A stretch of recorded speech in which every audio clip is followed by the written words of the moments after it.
Darshan sir ಅವರ cinema ಅಂದರೆ craze ಇದ್ದೇ ಇರುತ್ತೆ. ಆದರೆ ಈ ಸಿನಿಮಾದಲ್ಲಿ ಅದಕ್ಕಿಂತ ಡಬಲ್ ಆಗಿದೆ. ಅದ್ಭುತವಾಗಿ ಸ್ಕ್ರೀನ್ ಪ್ಲೇ ಮಾಡಿದ್ದಾರೆ ನಮ್ಮ ಪ್ರಕಾಶ್ ವೀರ್ ಅವರು. ಮ್ಯೂಸಿಕ್ ಕೂಡ ನಮ್ಮ ಅಜನೀಶ್ ಲೋಕನಾಥ್ ಅವರು ಸಿಕ್ಕಾಪಟ್ಟೆ ಚೆನ್ನಾಗಿ ಮಾಡಿದ್ದಾರೆ. ಹಾಯ್ ಎಲ್ರಿಗೂ ನಮಸ್ಕಾರ. ನೀವು ನೋಡ್ತಾ ಇದ್ದೀರಾ ನಿಮ್ಮ RG YouTube channel the devil. Darshan sir ಅವರ ಮೋಸ್ಟ್ ಎಕ್ಸ್ಪೆಕ್ಟೆಡ್ ಸಿನಿಮಾ, ಆಮೇಲೆ ಮೋಸ್ಟ್ ಕ್ರೇಜ್ ಉಂಟು ಮಾಡಿದಂಥ ಸಿನಿಮಾ ಅಂತ ಹೇಳಕ್ಕೆ ಇಷ್ಟಪಡ್ತೀನಿ. ಆ ಸಿನಿಮಾನ ನೋಡ್ಕೊಂಬಂದೆ, ನನಗೇನು ಇಷ್ಟ ಆಯಿತು, ಏನು ಕಷ್ಟ ಆಯಿತು, ಅದ್ರ ಬಗ್ಗೆ ಡೀಟೇಲಾಗಿ ಮಾತಾಡ್ತೀನಿ ಅಂತ ಹೇಳ್ತಾ ಇವತ್ತಿನ ವಿಡಿಯೋನ ಶುರು ಮಾಡ್ತಾ ಇದ್ದೀನಿ. ಅದಕ್ಕಿಂತ ಮುಂಚೆ ನೀವು ನಮ್ಮ ಚಾನಲ್ಗೆ ಹೊಸಬ್ರಾದರೆ ಪ್ಲೀಸ್ ಸಬ್ಸ್ಕ್ರೈಬ್ ಮಾಡ್ಕೊಳ್ಳಿ, ಹಾಗೂ ಬೆಲ್ ಐಕಾನ್ ಮೇಲೆ ಒತ್ತಿದ್ರೆ ನಾನು ಅದೇ ಹೊಸ ವಿಡಿಯೋ ಅಪ್ಲೋಡ್ ಮಾಡಿದ ತಕ್ಷಣ ಫಸ್ಟ್ ನಿಮಗೆ ನೋಟಿಫಿಕೇಶನ್ ಬರುತ್ತೆ ಅಂತ ಹೇಳ್ತಾ ವಿಡಿಯೋನ ಶುರು ಮಾಡೋಣ ಬನ್ನಿ. ದಿ ಡೆವಿಲ್ ಪ್ರಕಾಶ್ ರಾಜ್ರವರ ಅಂದರೆ ಮಿಲನ ಪ್ರಕಾಶ್ ರವರ ಡೈರೆಕ್ಷನಲ್ಲಿ ಬಂದಿರುವಂಥ ಸಿನಿಮಾ. ಒಂದು ಒಳ್ಳೆ ಸ್ಟೋರಿನ ಮಾಡಿದ್ದಾರೆ ಡೈರೆಕ್ಟರ್ ಸರು. ಅದಕ್ಕೆ ತಕ್ಕನಾಗಿ ನಮ್ಮ ದರ್ಶನ್ ಸರ್ ಅವರು ಆ್ಯಕ್ಟ್ ಮಾಡಿದ್ದಾರೆ. ಮ್ಯೂಸಿಕ್ಕು ನಮ್ಮ ಅಜನೀಶ್ ಲೋಕನಾಥ್ ರವ್ರು ಮಾಡಿದ್ದಾರೆ. ಸಾಂಗ್ಸ್ಗಳು ಕೂಡ ಅದ್ಭುತವಾಗಿ ಬಂದಿದ್ದಾವೆ. ಆಲ್ರೆಡಿ ನಾವು 3 ಸಾಂಗ್ಸ್ ಕೇಳಿದ್ದೀವಿ. ಇನ್ನೊಂದು ಸಾಂಗು ಆ ಸಿನಿಮಾದಲ್ಲಿ ನೋಡಬೇಕು. ಕಲರ್ಫುಲ್ಲಾಗಿ ಬಂದಿದೆ ಸಾಂಗು. ಕೃಷ್ಣ ಕ್ಯಾರೆಕ್ಟರ್ ಜೊತೆ ಬಂದಿರೋ ಸಾಂಗ್ ಅದು. ಕೃಷ್ಣ ಸಾಂಗೇ ಅದು. ಒಂಥರ ಚೆನ್ನಾಗಿದೆ ಸಾಂಗು. ಆಮೇಲೆ ಈ ಸಿನಿಮಾದಲ್ಲಿ ಹಳೆ ನಟರಿಗಿಂತ ಹೊಸಬ್ರನ್ನ ಬಹಳ ಹಾಕೊಂಡಿದ್ದಾರೆ.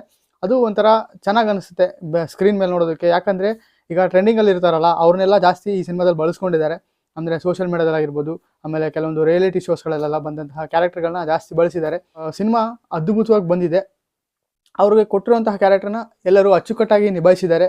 ಆಮೇಲೆ ದಿ ಡೆವಿಲ್ ಜೊತೆಗೆ ಕೃಷ್ಣ, ಆಮೇಲೆ ಧನುಷ್, ಇವ್ರು ಯಾರು ಅನ್ನೋದನ್ನ ಸಿನಿಮಾ ನೋಡಿ ತಿಳ್ಕೊಬೇಕು. ಅದರಲ್ಲೂ ದಿ ಡೆವಿಲೇ ಧನುಷು, ಕೃಷ್ಣ ಅವರು ಬೇರೆ ಕ್ಯಾರೆಕ್ಟ್ರು. ಅವರು ಈ ಸಿಚುವೇಶನ್ಗೆ ಅಂದರೆ ಈ ಕ್ಯಾರೆಕ್ಟ್ರು ಏನಕ್ಕೆ ಆ ಪ್ಲೇಸಿಗೆ ಹೋಗ್ತಾರೆ ಅನ್ನೋದನ್ನ ಟ್ವಿಸ್ಟ್ ಕೊಡ್ಕೊತಾನೆ ಶುರು ಮಾಡ್ತಾರೆ ನಮ್ಮ ಡೈರೆಕ್ಟರ್ ಸರು. ಕೃಷ್ಣನ್ ಕ್ಯಾರೆಕ್ಟ್ರು ಒಂದು ಸ್ಟಾರ್ ಆಗಬೇಕು ಅನ್ನೋ ಒಬ್ಬ ಹುಡುಗನ ಕನಸಾಗಿರುತ್ತೆ. ಅವನಿಗೆ ನಮ್ಮ ಅಚ್ಯುತ್ ಕುಮಾರ್ ಸರ್ ಅವರು ಯಾವ ರೀತಿಯಾಗಿ ಮೋಟಿವೇಟ್ ಮಾಡಿ, ಅಂದರೆ ಅವ್ರಿಗೆ ಬೇಕಾದಂಗೆ ಬಳಸ್ಕೊಂಡು ಏನೇನು ಮಾಡ್ತಾರೆ ಅನ್ನೋದನ್ನ ಸಿನಿಮಾದಲ್ಲಿ ನೋಡಿ ತಿಳ್ಕೊಬೇಕು. ಆದರೆ ದಿ ಡೆವಿಲ್ ಅವರ ಅಪ್ಪನಿಂದ ಏನು ಗಲಾಟೆ, ಮನೇಲೇನೋ ಗಲಾಟೆ ಮಾಡಿಕೊಂಡು ಲಂಡನ್ನಿಗೆ ಹೋಗಿರ್ತಾನೆ. ಅಲ್ಲಿ ಯಾವ ರೀತಿ ಟೆರರಿಗೆ ಕಾಣಿಸ್ಕೊತಾನೆ ಅನ್ನೋದನ್ನ ತೋರಿಸಿದ್ದಾರೆ. ಅದು 2 ಕ್ಯಾರೆಕ್ಟರ್ನ ದರ್ಶನ್ ಸರ್ ಅವರು ಅಚ್ಚುಕಟ್ಟಾಗಿ ನಿಭಾಯಿಸಿದ್ದಾರೆ. ದರ್ಶನ್ ಸರ್ ಅವ್ರಿಗೆ ಬೇರೆ ವಿಲನ್ಗಿಂತ ಅವರೇ ವಿಲನ್ ಆಗಿದ್ದಾರೆ. ಅಂದರೂ ಒಂದು ಡಿಫ್ರೆಂಟಾಗಿ ಥಿಂಕಿಂಗ್ ಮಾಡಿ ನಮ್ಮ ಮಿಲನ ಪ್ರಕಾಶ್ ಅವರು ಅದ್ಭುತವಾದಂತಹ ಸ್ಟೋರಿನ ತೊಗೊಂಡೋಗಿದ್ದಾರೆ. ಸಿಕ್ಕಾಪಟ್ಟೆ ಚೆನ್ನಾಗಿ ಬಂದಿದೆ ಸಿನಿಮಾದಲ್ಲಿ. ಆ ಬಿಗ್ ಸ್ಕ್ರೀನ್ ಮೇಲೆ ಅವರಿಬ್ಬರು ಕಾಂಬಿನೇಷನ್ ಅಂದರೆ ದಿ ಡೆವಿಲ್ ಆಮೇಲೆ ಕೃಷ್ಣ 2 ಕ್ಯಾರೆಕ್ಟರ್ನ ನೋಡೋದಕ್ಕಂತೂ ಅದ್ಭುತವಾಗಿ ಕಾಣಿಸುತ್ತೆ. ನಾನಂತರೂ ಸಿಕ್ಕಾಪಟ್ಟೆ ಎಂಜಾಯ್ ಮಾಡಿದೆ. ಆ ಸಾಂಗ್ಸ್ಗಳು ಕೂಡ ಸಿಕ್ಕಾಪಟ್ಟೆ ಚೆನ್ನಾಗಿ ಬಂದಿದ್ದಾವೆ. ಆಲ್ಮೋಸ್ಟು ಎಲ್ಲ ಸಾಂಗ್ಸ್ಗಳು ಕೇಳಿದ್ದೀವಿ. ಇನ್ನೊಂದು ಸಾಂಗ್ ಇದೆ, ಅದರಲ್ಲಿ ಕಲರ್ಫುಲ್ಲಾಗಿ ಕಾಣಿಸ್ಕೊಂಡಿದ್ದಾರೆ ನಮ್ಮ ಹೀರೋಯಿನ್ ಅವರು. ಸಿಕ್ಕಾಪಟ್ಟೆ ಚೆನ್ನಾಗಿ ಬಂದಿದೆ. ದರ್ಶನ್ ಸರ್ ಅವರು ಏನು ಮಾಡ್ತಾರೆ ಅಂದರೆ ಕೃಷ್ಣ ಬದುಕ್ತಾನೋ ಅಥವಾ ದಿ ಡೆವಿಲ್ ಬದುಕ್ತಾನೋ ಅನ್ನೋದನ್ನ ಕ್ಲೈಮ್ಯಾಕ್ಸಲ್ಲಿ ನೋಡಿ ತಿಳ್ಕೊಬೇಕು. ಕ್ಲೈಮ್ಯಾಕ್ಸ್ನ ನಾನು ಹೇಳೋಕ್ಕೆ ಹೋಗಲ್ಲ. ಅದ್ಭುತವಾಗಿ ಬಂದಿದೆ ಕ್ಲೈಮ್ಯಾಕ್ಸು. ನೆಕ್ಸ್ಟ್ ಲೆವೆಲ್ ಕ್ಲೈಮ್ಯಾಕ್ಸ್ ಅಂತ ಹೇಳೋಕ್ಕೆ ಇಷ್ಟಪಡ್ತೀನಿ. ಕನ್ಫ್ಯೂಸ್ ಮೇಲೆ ಕನ್ಫ್ಯೂಸ್ ಕೊಡ್ಕೊತ ಒಂದು ಒಳ್ಳೆ ಎಂಡಿಂಗ್ ತಂದು ಮುಗಿಸಿದ್ದಾರೆ. ಅದರಲ್ಲೂ ಕೆಲವೊಂದು ಕ್ಯಾರೆಕ್ಟರ್ ಇದ್ದಾರೆ. ನಮ್ಮ ವಿನಯ್ ಗೌಡ ಅವರಾಗಿರ್ಬೋದು, ಆಮೇಲೆ ಚಂದನ್ ಅವರಾಗಿರ್ಬೋದು, ಆಮೇಲೆ ಹುಲಿ ಕಾರ್ತಿಕ್ಕು, ಆಮೇಲೆ ಗಿಲ್ಲಿ ನಟ ಅವರಾಗಿರ್ಬೋದು. ಅವರೆಲ್ಲರಿಗೂ ಅವ್ರಿಗೆ ಕೊಟ್ಟಿರುವಂಥ ಕ್ಯಾರೆಕ್ಟರ್ನ ಅದ್ಭುತವಾಗಿ ನಿಭಾಯಿಸಿದ್ದಾರೆ.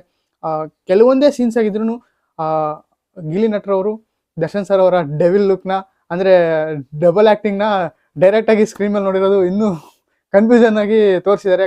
ಅದು ಇಂಟರ್ವ್ಯೂಲ್ ಸೀನಲ್ಲಿ ಬರುತ್ತೆ. ಸಾರಿ, ರಿವೀಲ್ ಮಾಡಬಾರ್ದಿತ್ತು, ಆದರೆ ಹೇಳಲೇಬೇಕು, ಹಾಗಾಗಿ ಹೇಳಿದ್ದೀನಿ.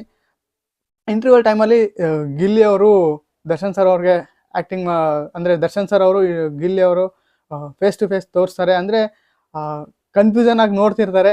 ಅದು ಒಂಥರ ಡಿಫ್ರೆಂಟಾಗಿ ಅನಿಸುತ್ತೆ. ಗಿಲ್ಲಿ ಅವರು ಸ್ಕ್ರೀನ್ ಮೇಲೆ ಬಂದಾಗಂತೂ ಅಲ್ಲಿದ್ದ ಅಭಿಮಾನಿಗಳಂತೂ ಸಿಕ್ಕಾಪಟ್ಟೆ ಚೆನ್ನಾಗಿ ರೆಸ್ಪಾನ್ಸ್ ಮಾಡಿದರು. ದರ್ಶನ್ ಸರ್ ಅವರು ಕ್ರೇಜ್ ಏನಿದೆ, ಆ ಕ್ರೇಜು ಡಬಲ್ ಆಗಿದೆ ಅಂತ ಹೇಳಕ್ಕೆ ಇಷ್ಟಪಡ್ತೀನಿ. ಸ್ಟೋರಿ ಮಾತ್ರ ಅದ್ಭುತವಾಗಿ ತಗೊಂಡು ಹೋಗಿದ್ದಾರೆ. ಸ್ಟೋರಿ ಬಗ್ಗೆ ಜಾಸ್ತಿ ಹೇಳೋಕ್ಕೆ ಹೋಗಲ್ಲ ನಿಮಗೆಲ್ಲ. ಅಂದರೆ ಈಗ ಸಿಚುವೇಶನ್ ಏನು ನಡೀತಾ ಇದೆ ರಾಜಕೀಯದಲ್ಲಿ, ರಾಜಕೀಯದೊಳಗೆ ನಡೆಯೋ ಸಿಚುವೇಶನ್ನ ಸಿನಿಮಾದಲ್ಲಿ ತೋರಿಸಿದ್ದಾರೆ. ಕೆಲವೊಂದು ರೋಲ್ಸ್ ಇದ್ದಾವೆ. ಅಂದರೆ ಶರ್ಮಿಳಾ ಮಾಂಡ್ರೆ ಅವರ ಕೆಲವೊಂದು ಸೀನ್ಸ್ ಇದೆ. ಆ ಸೀನ್ಸು ಸ್ವಲ್ಪನೇ ಬಂದೋದ್ರೂ ಅದು ಇಂಪ್ಯಾಕ್ಟ್ ಮಾಡುತ್ತೆ ಕತೆಗೆ. ಒಂದೊಳ್ಳೆ ಇಂಪ್ಯಾಕ್ಟ್ ಅಂತೂ ಕೊಡುತ್ತೆ. ಆಮೇಲೆ ಹೀರೋಯಿನ್ ಅವರು ಹೊಸಬ್ರು ಅಂತ ಅನ್ಸೋದೇ ಇಲ್ಲ. ಅದ್ಭುತವಾಗಿ ಅವರು ಕೂಡ ಸಿಕ್ಕಾಪಟ್ಟೆ ಚೆನ್ನಾಗಿ ಕಾಣಿಸ್ಕೊಂಡಿದ್ದಾರೆ. ಸಾಂಗ್ಸ್ಗಳು ಕೂಡ ಸಿಕ್ಕಾಪಟ್ಟೆ ಚೆನ್ನಾಗಿ ಬಂದಿದ್ದಾವೆ. ಆಮೇಲೆ BGM ಸಿನಿಮಾದಲ್ಲಿ ನಮಗೆ ಬೋರ್ ಹೊಡೆಯಲ್ಲ. ಸಿನಿಮಾ ಅದ್ಭುತವಾಗಿ ಬಂದಿದೆ. BGM ಮಾತ್ರ ಅದ್ಭುತವಾಗಿ ಅಜನೀಶ್ ಲೋಕನಾಥ್ ಅವ್ರು ಮಾಡಿದ್ದಾರೆ. ಅವರಂತರೂ ಹೇಳಲೇಬೇಡ ಬಿಡಿ ಗುರು, ಅದ್ಭುತವಾಗಿ ಬಿ ಜಿ ಎಮ್ ಮೇಲೆ ಮೇಲೆ ಮಾಡ್ಕೊತ ಹೋಗ್ತಾ ಇದ್ದಾರೆ. ಅವ್ರಿಗೂ ಆಲ್ ದ ಬೆಸ್ಟ್ ಅಂತ ಹೇಳಕ್ಕೆ ಇಷ್ಟಪಡ್ತೀನಿ. ಸಿನಿಮಾ ಟೋಟಲ್ ಆಗಿ ನನಗಂತೂ ಸಿಕ್ಕಾಪಟ್ಟೆ ಖುಷಿ ಕೊಡ್ತು. ಒಳ್ಳೆ ಸಿನಿಮಾ ನೋಡಿದೆ ಇವತ್ತು. ಒಂದು ದಿನ ಮುಂಚೆನೆ ಅಂದರೆ ಸೆಲೆಬ್ರಿಟಿಗೋಸ್ಕರನೇ ಒಂದು ದಿನ ಮುಂಚೆನೇ ಪ್ಲ್ಯಾನ್ ಮಾಡಿಕೊಂಡು ರಿಲೀಸ್ ಮಾಡಿರೋದು ಚಿತ್ರತಂಡಕ್ಕೂ ಥ್ಯಾಂಕ್ಸ್ ಹೇಳೋಕ್ಕೆ ಇಷ್ಟಪಡ್ತೀನಿ. ಯಾಕಪ್ಪ ಅಂದರೆ ನಾಳೆ ನೋಡಬೇಕಾಗಿದ್ದಂಥ ಸಿನಿಮಾನ ಒಂದು ದಿನ ಮುಂಚೆನೇ ರಿಲೀಸ್ ಮಾಡೋಕ್ಕೆ ಪ್ಲ್ಯಾನ್ ಮಾಡ್ಕೊಂಡಿದ್ದು ಅದ್ಭುತವಾದಂಥ ಸೆಲೆಕ್ಷನ್ ಅಂತಂದು ಹೇಳೋಕ್ಕೆ ಇಷ್ಟಪಡ್ತೀನಿ. ನನಗಂತೂ ಸಿನಿಮಾ ಸಿಕ್ಕಾಪಟ್ಟೆ ಚೆನ್ನಾಗಿ ಅನ್ನಿಸ್ತು. ನೀವು ಸಿನಿಮಾ ನೋಡಿದರೆ ನಿಮ್ಗೆ ಏನು ಅನ್ನಿಸ್ತು ಅನ್ನೋದನ್ನ ಮಿಸ್ ಮಾಡಿದೆ ಕಮೆಂಟ್ ಮಾಡಿ. ನಮ್ಮ ಚಾನಲ್ಗೆ ಹೊಸಬರಾದರೆ ಪ್ಲೀಸ್ ಸಬ್ಸ್ಕ್ರೈಬ್ ಮಾಡ್ಕೊಳ್ಳಿ ಅಂತ ಹೇಳ್ತಾ ಇವತ್ತಿನ ಈ ವಿಡಿಯೋನ ಮುಗಿಸೋಕ್ಕೆ ಇಷ್ಟಪಡ್ತೀನಿ. ಅದಕ್ಕಿಂತ ಮುಂಚೆ ನಮ್ಮ ಸೋಷಿಯಲ್ ಮೀಡಿಯಾದಲ್ಲೆಲ್ಲ ಫಾಲೋ ಮಾಡ್ಬೋದು. Thank you. ಜೈ ಹಿಂದ್, ಜೈ ಕರ್ನಾಟಕ.